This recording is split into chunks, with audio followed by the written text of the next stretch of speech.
On today's episode of Tasha's Sewing Tutorials, we are doing another episode on the What to Do with Our Scraps series, and we're going to be making a shag rug from scraps left over from a knit fabric project, a stretch knit fabric project. Well, let's get started.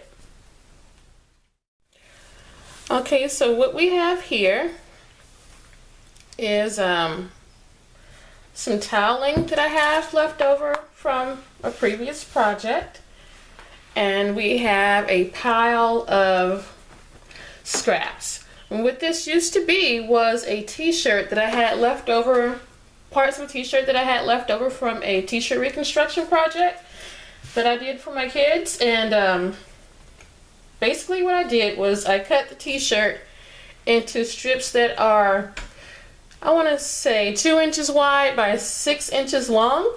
And it doesn't really matter how wide or how long the strips are, as long as they are, actually no, they don't even have to be the same width or length either. But if you want a uniform look, they should be the same length and the same width. If you like more of an eclectic look, it doesn't really matter. And you want to do this with either a stretch knit, or you can do it with a regular woven cotton. Doesn't really matter, but the stretch knit gives a different look and the cotton gives a different look.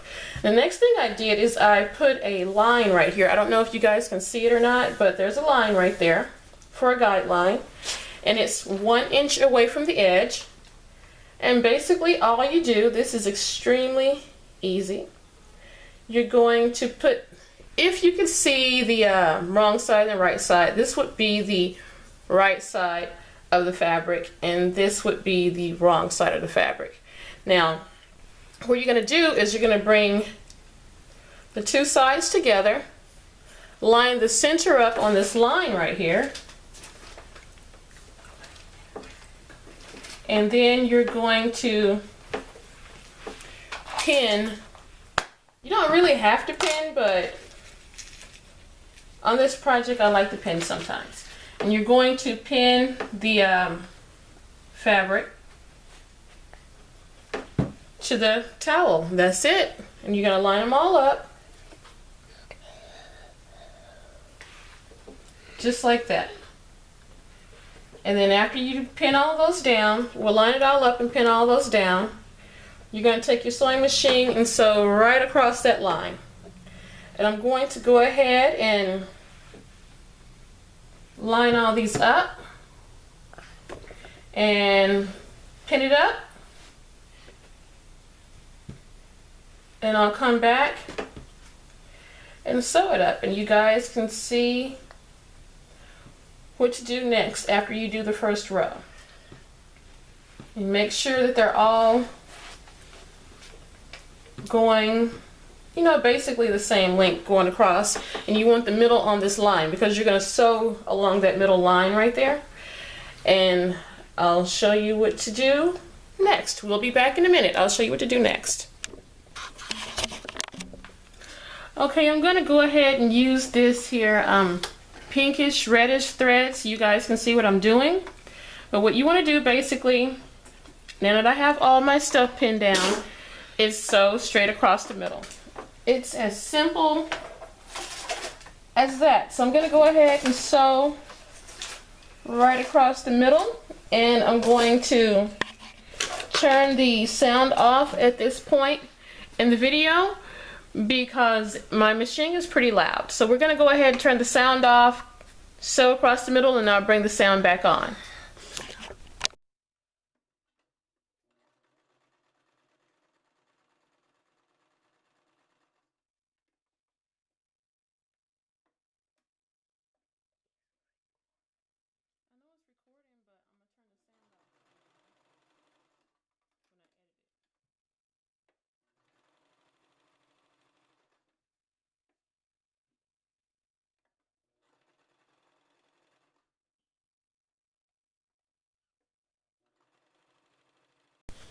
Okay, I sewed across the front, across the middle of the toweling. The next thing we're going to do is add the next row. And to add the next row, It's as simple as you flip this up, just like that, and you kind of guesstimate.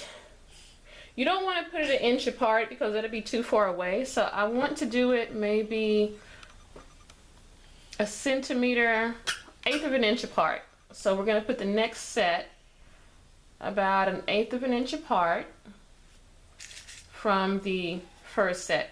You don't have to put a marking line there if you don't want to, unless you really need to. I don't think I need to put a marking line there, but if you want to, you can. So the next step is to do like I said, line this up. You can actually line them up because they're all the same length. And once you get the first one positioned, you can line them up. Make sure that they're the same length at the bottom. And you're going to, excuse Beauty, she's actually helping me. That's who you heard coughing just now, is Beauty. She's helping with the pins, trying her best to get on the camera. But yeah, that's all you do. You line those up and you pin them on and you sew on the next row. So I'm going to go ahead and line these up. I'm going to go ahead and, yeah, I'll come back on the camera and turn the sound off again and sew the next row on so you can see how it looks. And the next time you see it, after we do that second row, this takes a little bit of time. So if you're making a full-size shag rug, this is going to take a while. You might want to set aside an hour or so for time to do this. And I'm actually making a smaller version for Beauty's kitchen area that she has, and that's why mine is small. But if you're going to make a full-size one, set aside an hour or two in time to do this because it takes a while. And after we sew these on, oh, look at that, it's not even. But after we sew these on, I'm going to bind the edges, and you guys can see what the binded edges look like. And looks like I might have to trim my towel down because I'm having a lot of space on the side that I don't like. I'm going to see if I can adjust it some, adjust the pieces some. Oh, there we go. So I don't have all that space on the side. But if I can't adjust the pieces some to not have all that space on the side, I can easily just trim those edges down some. And it'll be okay. Because, you know, this is a project that I'm making with all straps. You can either, you don't have to use toweling for the bottom. If you would like to use some denim, if you have a big enough piece of denim, so you can use that, or you can seam some toweling or seam some denim together. Something sturdy, duck cloth, whatever you have left over, and that's pretty sturdy if you're going to be using this. Now, if you're going to use it in the bathroom, I would 100%, or in the kitchen, I would 100% suggest you have toweling on the bottom. But if you're going to use it in your bedroom or your living room, so anywhere else besides where it's likely to get wet, it's totally fine to use some duck cloth or some denim, something sturdy on the bottom besides toweling. Now the next thing we're going to do, we're going to flip this up. No, I'm sorry, we're not flipping that up. The next thing we're going to do is we're going to sew across the middle on these, and then after we sew across the middle on those, we're going to flip it up and do the next row. So I guess I can show you guys to sew it across the middle on these, and I'm going to do that. I'm going to turn the sound off and let you guys see that second row, how it's done. And when we come back, you'll see what happens.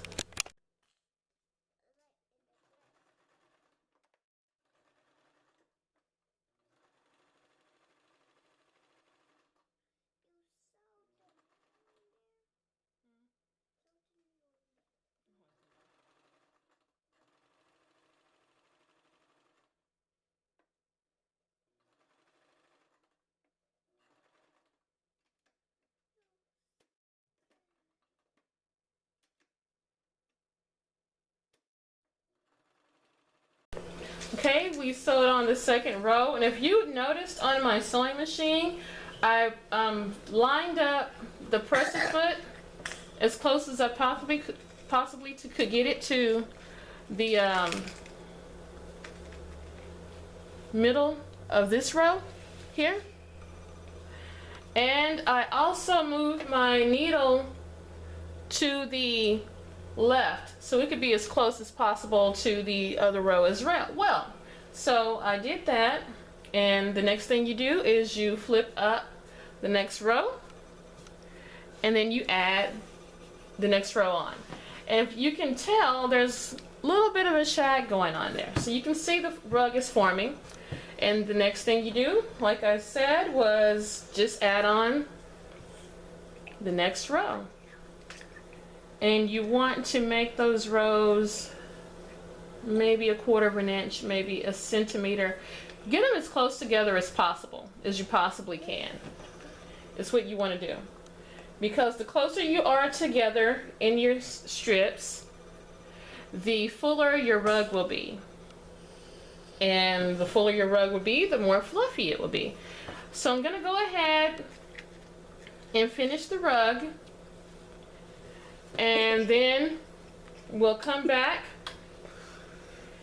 and show you what the end result looks like. Okay? Okay guys, I'm back. I've actually been working on this an hour, and this is as far as I've gotten because number one, I ran out of scraps for the shag part, and number two, this takes a very long time. Earlier I said to put aside an hour if you're going to make a full size one. Actually, what I should have said, put aside an hour a day for 5 days, because it's going to take you 5 or 6 hours to complete a full size rug, maybe 8 hours to complete a full size rug. It takes a lot of time because you're only sewing a centimeter apart. I don't know if you guys can see that. Let me zoom in a bit.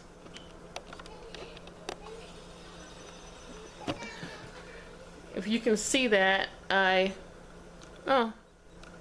if you can see those red lines, that is the thread. They're a centimeter apart.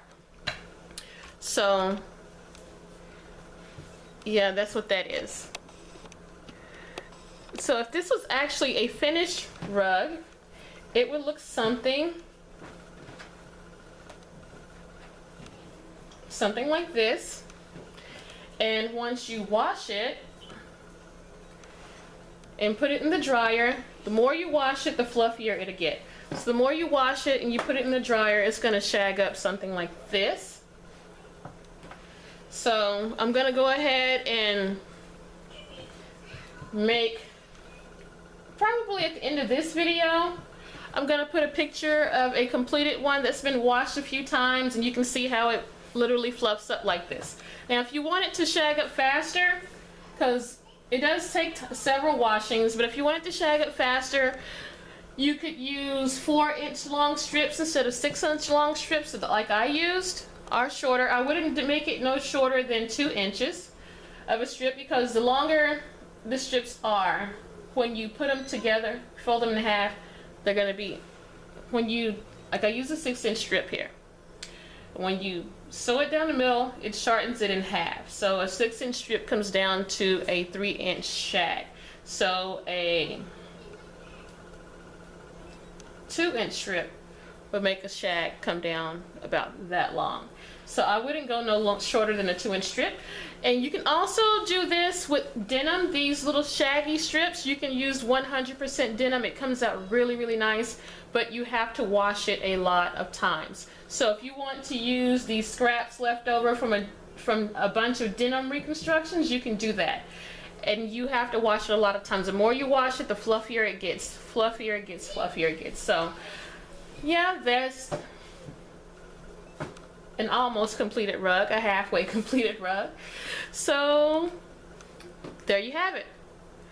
So what I'm going to say now is, as usual, if you would like some more information on how to do this, with some actual measurements and pictures on how to cut your fabric, if you want to know how to do that, you can go ahead and click on the blog link in the description box. Don't forget to like us and rate the video and subscribe.